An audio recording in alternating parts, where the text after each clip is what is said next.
Victor fera un pas, puis un autre. Il avancera jusqu'à la mer. Au départ, il y a un texte et une voix. Ses cheveux aux algues. Une voix qui vient donner vie à ces lettres et ces mots que les non-voyants ne peuvent plus déchiffrer. Voilà 7 ans qu'Edith est donneuse de voix, comme d'autres sont donneurs de sang. Elle enregistre ses lectures et les met à la disposition des adhérents de la bibliothèque sonore. Espérant que ce n'était pas la même chose. Moi, j'ai vécu toute ma vie avec des livres. Lire, c'est communiquer, c'est entrer dans un monde imaginaire, parfois. C'est avoir accès à la culture, ce qui me semble extrêmement important. À l'autre bout de la chaîne, il y a Pierre Strich. Vous vous entendez les uns avec les autres, évidemment. Pierre a perdu la vue il y a une dizaine d'années à cause d'une maladie. Petit à petit, sa cécité le coupe du monde et de ce plaisir de la lecture, jusqu'à ce qu'il découvre l'existence de la bibliothèque sonore.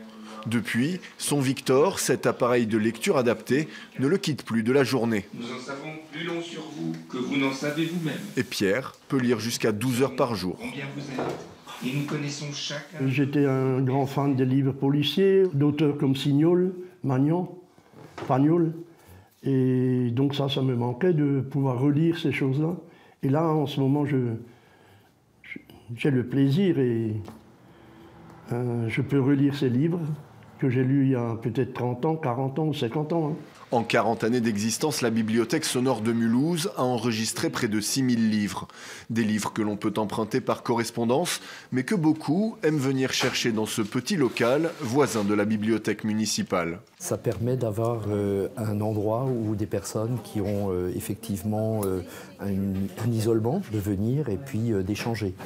Alors bien sûr, c'est le choix d'un livre, mais c'est également le moment où ils peuvent avoir une relation avec d'autres personnes et puis discuter. Romans, presse magazine et même manuels scolaires pour les enfants dyslexiques. Grâce à Internet, les catalogues des 115 bibliothèques sonores de France sont mutualisés. Colmar et Strasbourg ont ainsi accès aux enregistrements d'Edith. Et Pierre, lui, peut emprunter des livres dans la France entière. Dit la secrétaire du